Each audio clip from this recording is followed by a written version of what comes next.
Anyway, so ladies and gentlemen, please join me in welcoming the 2023 Cooley Judicial Lecturer, the Honorable Stephanos Bibas.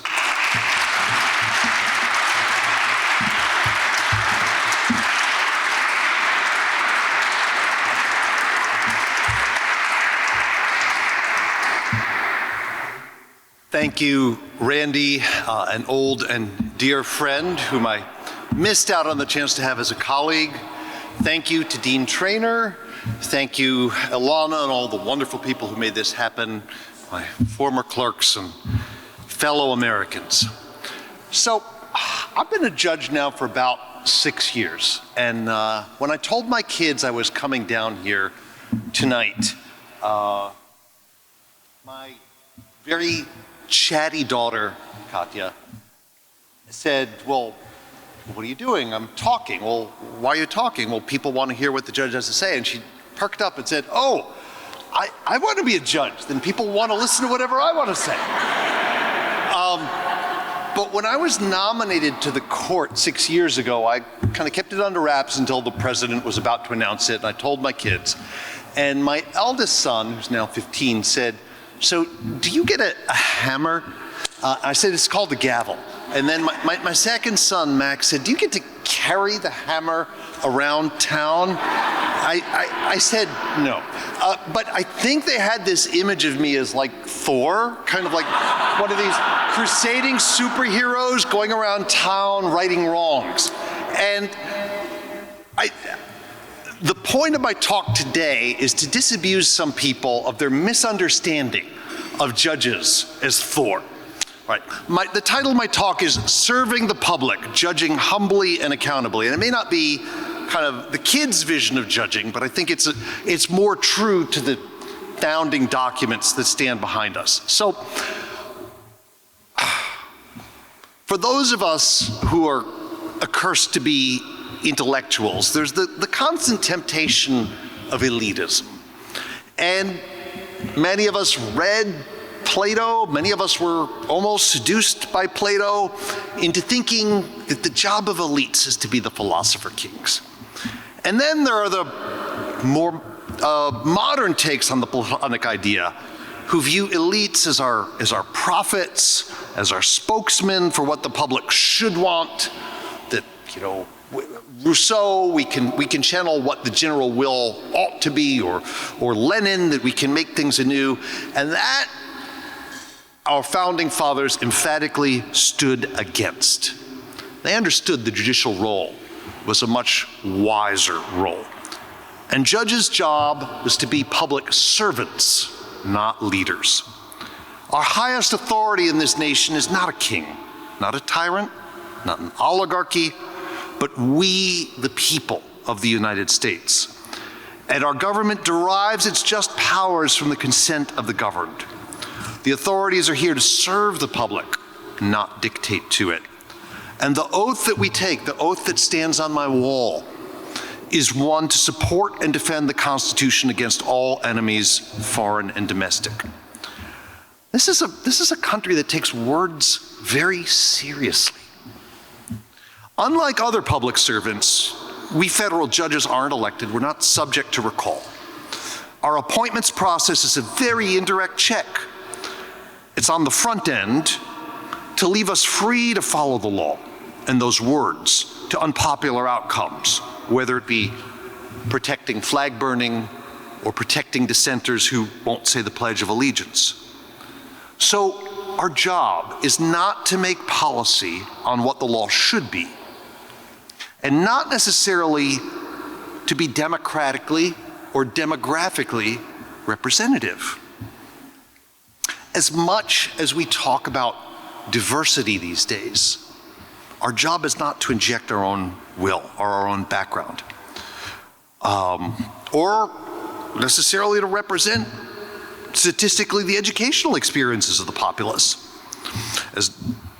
Nor is our job as judges to improve upon what the legislature's done.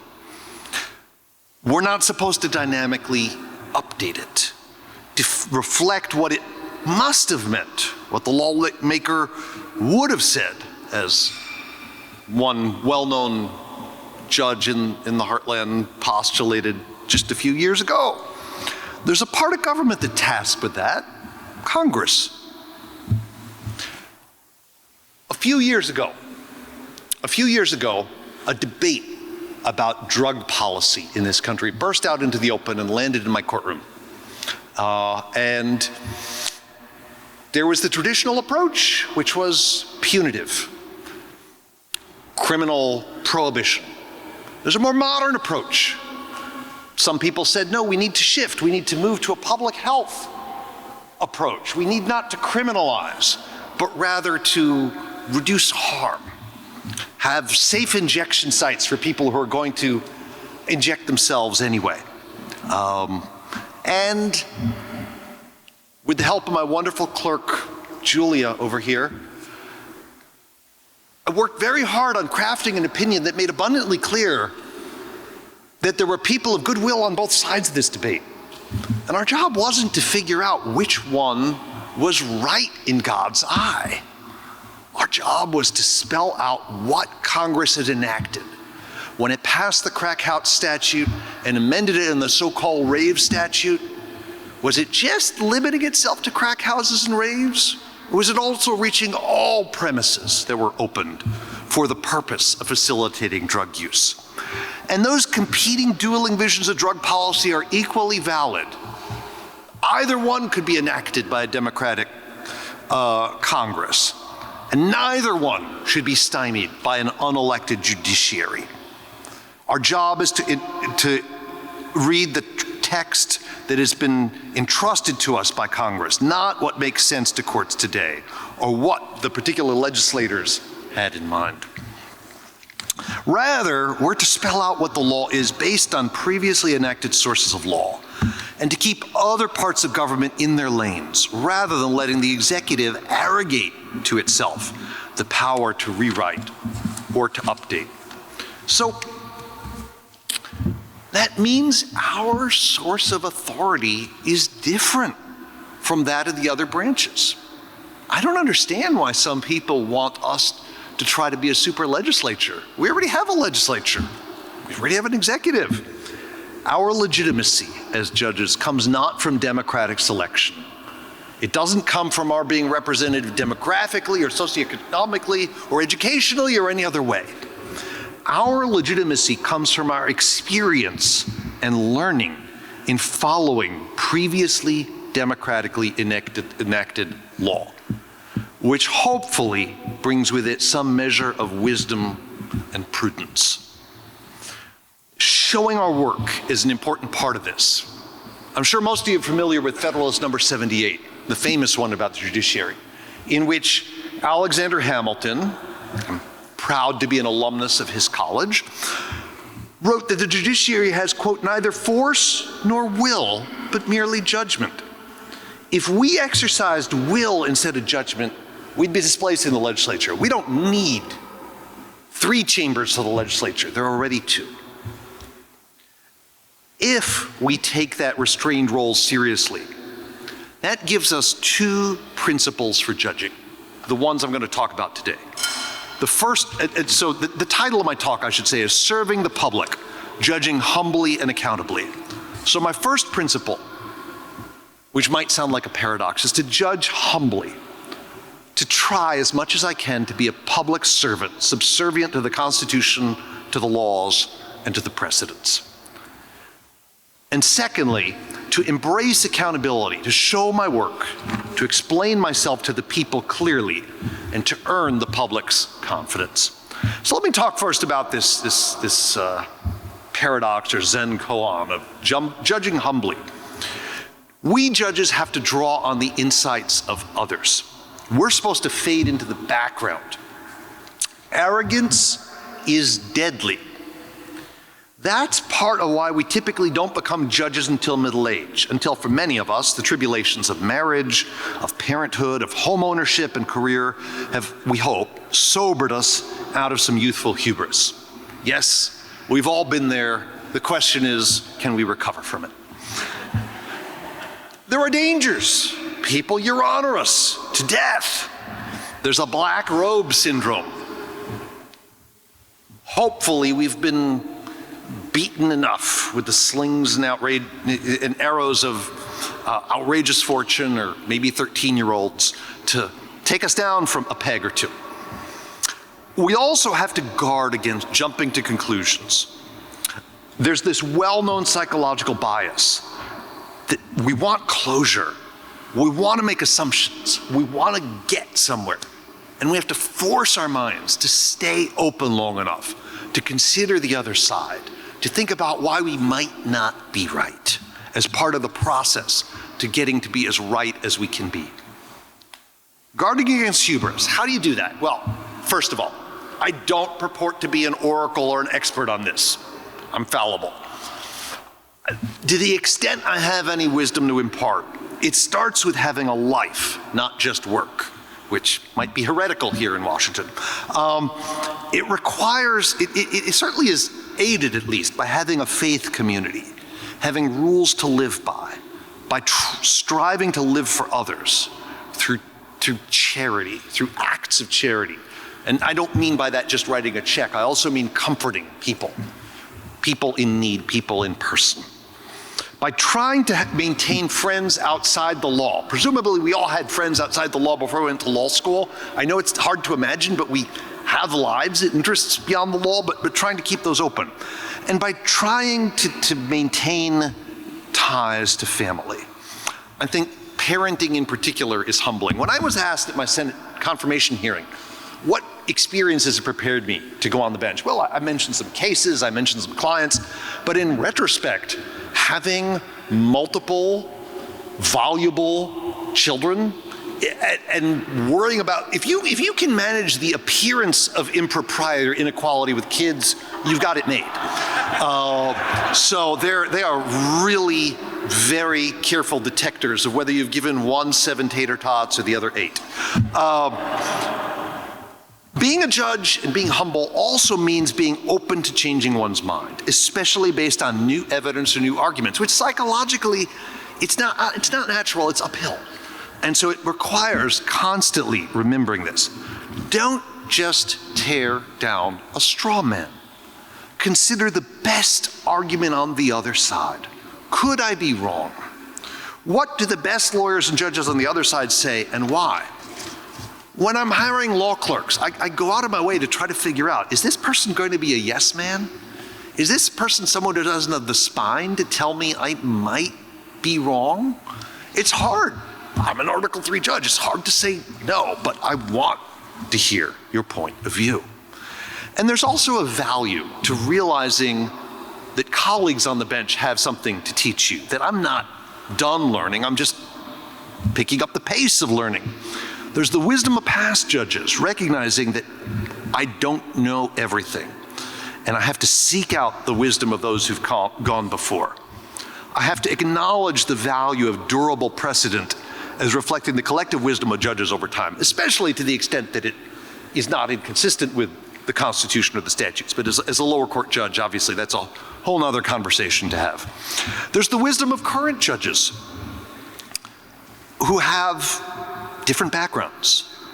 Some of them, for instance, have been I have some former public defenders. I have a former state attorney general in my court. Until recently, I had the elder sister of the former president on my court. I have a former first lady of Pennsylvania on my court. They look at things differently.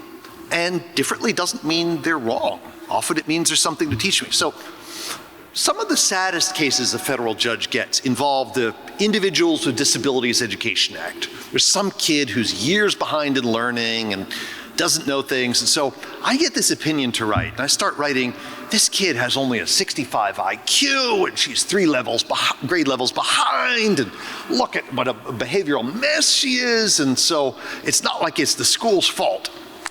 And my colleague, who was a longtime federal magistrate judge and district judge, comes to me and says, Stephanos, you know, she might read this opinion someday.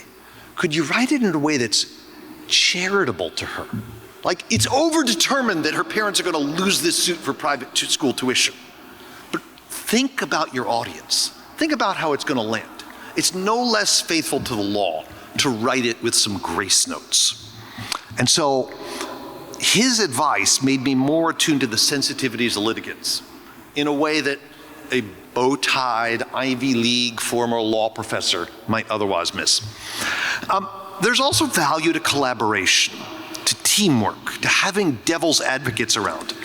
In my chambers, I ask my clerks to be multiple readers, to brainstorm, to push back, to edit heavily through multiple rounds of drafts, to have a culture, to create a culture of constructive criticism and alternative viewpoints. I had a former clerk who came to me and said, lots of bosses say that they want pushback and feedback, but you actually mean it.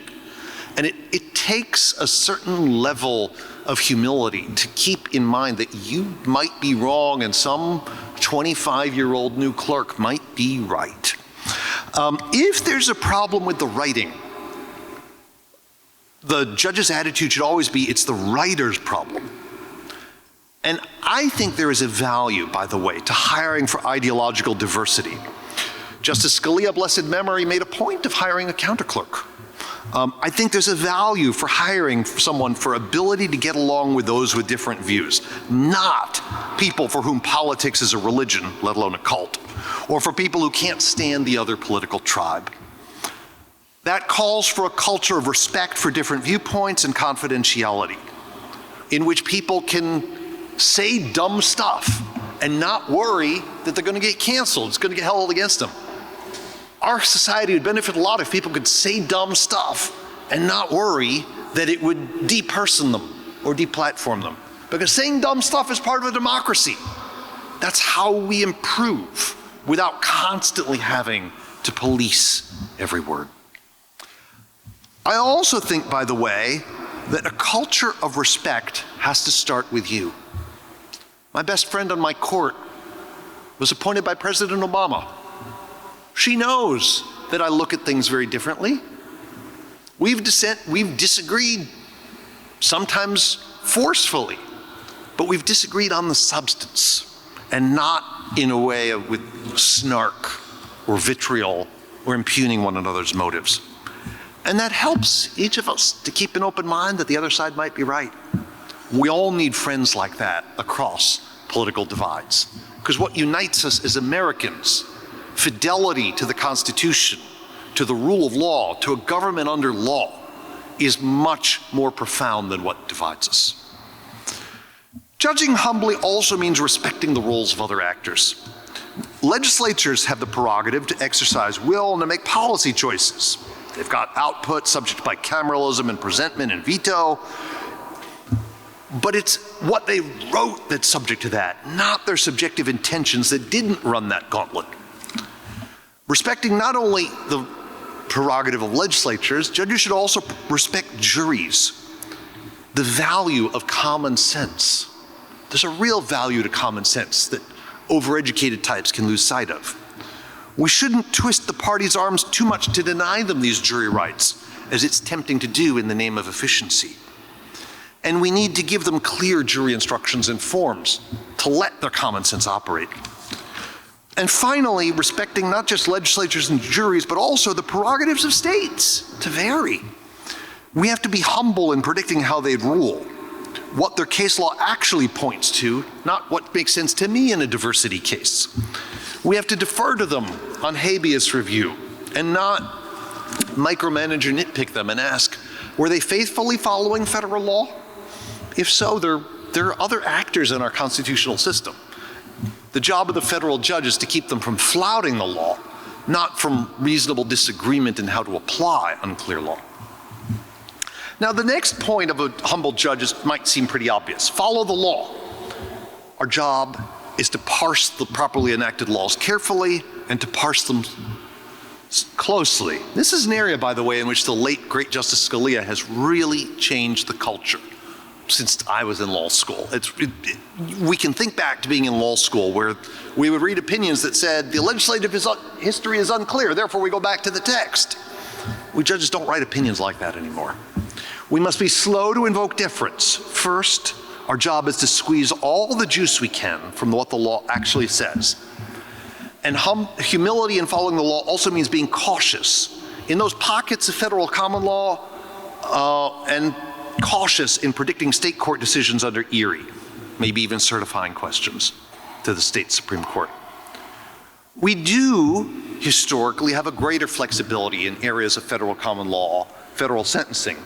But even there, we try to work with the grain, as Carl Llewellyn would have said, with the accumulated experience of wiser colleagues who've gone before. An inclination to improve, as Edmund Burke would have said, has to be coupled with a disposition to preserve. Rather than starting with, why not get rid of that fence, as Chesterton would have said, let's ask why the fence is there in the first place before presuming we know better. And finally, the humble judge should also be wary about fitting the law to what makes sense to me. I think that means respect for the many competing value judgments that legislatures legitimately make, the compromises they strike, and the distinctions they draw. I think public choice has something to teach us here. It's not for judges to save the legislature from itself. It's not for us to overturn dumb policy. It's not for us to use vagueness or constitutional avoidance to rewrite laws, as opposed to passing on the laws that they actually wrote. It's not my job to fit it all into a narrow university understanding of social science, of utilitarian rationality, or mathematical equality. And it's not my job to pursue an egalitarian utopia, the cost-benefit efficiency, or to turn scientism into law. There are a few suspect classifications grounded in our history, but apart from these, distinctions are the lifeblood of legislative judgment and compromise. Distinctions are not inherently suspect discrimination. Experts often miss or they undervalue liberty, faith, and other things that matter to ordinary citizens, even if they don't show up in cost-benefit analysis. And experts have often gone wrong ever since, to take my own field of criminal justice, the days of phrenology and eugenics. It's not my job to implement my views of what the law ought to be. I've written a lot on criminal procedure as a professor, but having an Article III power is not a license to impose my normative views of the law, even in my field of expertise. And that's liberating. It's liberating. I'm a religious believer, and I believe there are some things in God's hands, and there are some things in the legislature's hands. And then my job is to do the best, to cultivate my own garden, to do the best within my own jurisdiction, not to become the Caped Crusader or Thor and try to invade other people's jurisdictions. The humble judge needs to know prudence and caution. And I think one area in which we risk losing sight of that is equitable remedies and injunctions. We need to understand the importance of stability and predictability. When in doubt, say less, at least in the majority holding. Maybe concurrence is appropriate for a little more adventurousness. But when the law's clear, don't let that rule of thumb about caution paralyze me from saying clearly what the law clearly is. I think equity, too few people study equity these days. The traditional limits of equity make it an extraordinary set of remedies, especially preliminary remedies. The point of equity is preliminary injunctions is to keep a case alive long enough for the court to adjudicate it, not to effect 100% perfect relief up front based on very limited information. And the focus on equity is to make the plaintiff whole, not to fix the world. That, Jonathan, we would call the writ of erasure fallacy, Jonathan Mitchell would call it. Article 3 it is about resolving particular cases and controversies between particular parties on both sides. It's not to opine generally on the foolishness of what others have done. It's really tempting, by the way. I get the newspaper, I see a headline, elected official has done stupid thing X.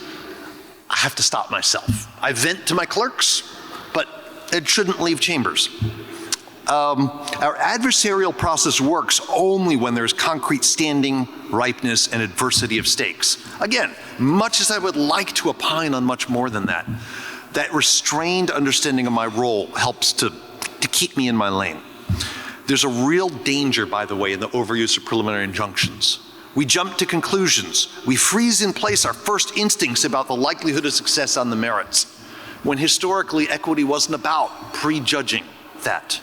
And that, my hope is ripe for a rethinking, thanks to some of the excellent work that Professor Sam Bray is doing. So I've talked about humility. Let me move to my second point, which is the importance of accountability. I think we judges need to embrace accountability by explaining ourselves to the people. Public confidence in the rule of law is central. And an originalist appreciates the value of trials, of hearings, of giving the people, even humble people without much money or power, their day in court.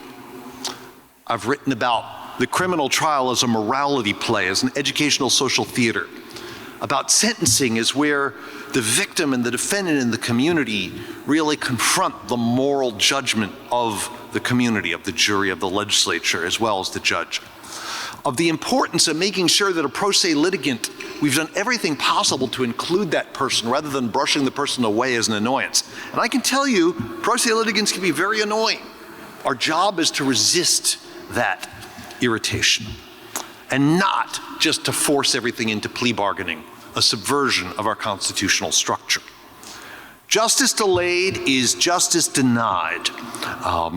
We should let people get their cases over with and go on with their lives as an episode, not life in limbo, as Dickens famously wrote about in Bleak House.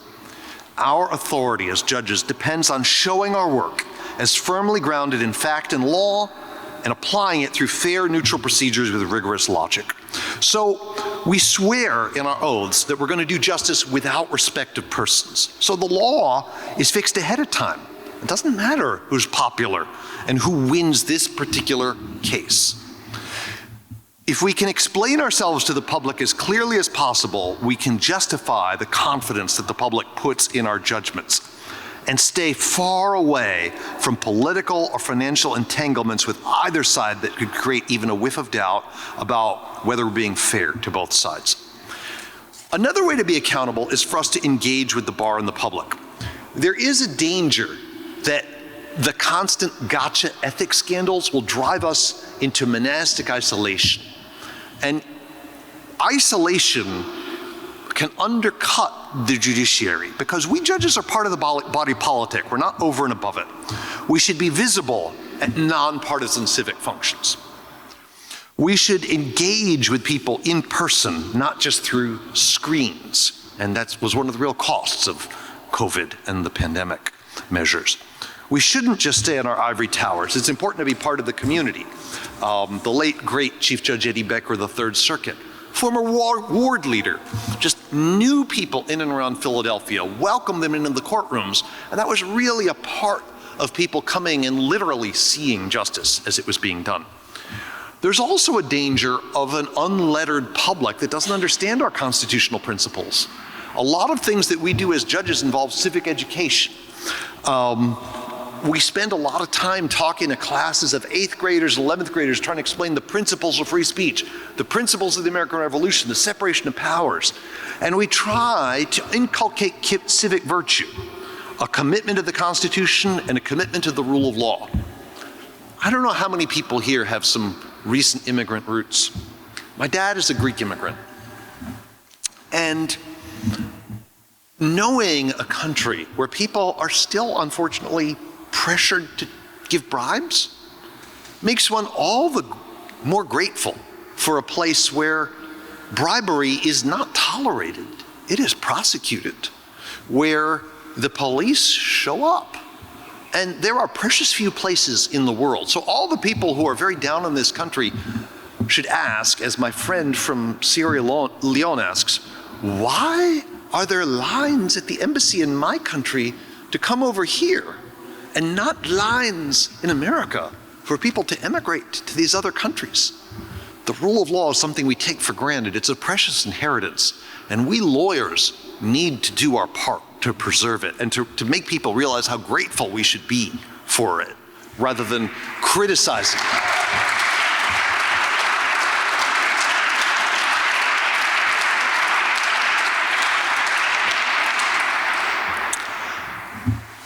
Let me turn to something that matters particularly much for appellate judges. And one of my hobby horses is judicial writing. I get why it's important for judges to write in a way that is consistent with the gravity and solemnity of some of our issues, the things that we do. But I worry that many judges veer away from serving the mission of ultimately writing in a way that is accountable to the people. So let me outline for you what I view as 4 judicial pitfalls or temptations. The first of these in writing is the politician in robes. This is the cheerleader who says, "Yay for the winner, boo for the loser." The judge is result-oriented, who focuses on what's right, which often boils out to what the judge likes. Chief Justice Warren used to say, "Is it right? Is it fair?" That's not what we should be known for. You may know the infamous case of DeShaney versus Winnebago County Social Services. Sad case. Child was abused by his father. Social services intervened late. I'm not here to take a position on the merits, but when Justice Blackmun's separate dissent began with the line, "Poor Joshua!" and was quoting psychiatric professors about what humanity calls on us and our compassion, we can hear the small violin playing. But we have no power to set aside validly enacted laws without democratic mandates. We have no clear basis to check the democratic branches. We mustn't substitute a single person's sense of justice, which might be atypical, for the compromise views that emerge from our messy lawmaking process. If we do that, we breed anger, suspicion, partisanship, and unwillingness to accept adverse rulings. And when we judges write in a way that even unintentionally sends that message, we're human, we have our policy preferences, we breed the suspicion that we're just politicians in robes. So don't be a politician in robe. First counter example. Second, judges shouldn't be haughty experts or know-it-alls. We're not platonic guardians. There are some who do this by being pompous and stuffy and consciously formal, excessively formal. Others give the barrage of authorities, rat-tat-tat, statistics, research, Brandeis briefs. But if we do that, if we are the haughty experts, we sacrifice self-government and democratic legitimacy. We distract from our core mission by writing in this abstruse style. And we get a lot of important things wrong, as I've mentioned with phrenology and eugenics. We experts, by blizzarding people with authorities, we don't persuade them. And it's perceived as arrogant, risking a populist backlash against the judiciary. Okay, the third antitype of judge. We've talked about the politician and the expert, now the incomprehensible foreigner. So this is the judge as the speaker of an arcane learned dialect. Technocrates, Latin, legalese, cant. There was an opinion from another court of appeals, 141 pages long a couple years ago, and it reads like a vocabulary quiz. This judge decided to unload Roget's thesaurus on us. Ethologists, Galamalfrey, transmogrified, fandango, dysphagia, immurement, tamisage, titration, instincture, repastinates, impuissant, condemnation, calumnized, and congener. But if you don't understand what the judge is saying, how can you be convinced or persuaded by it?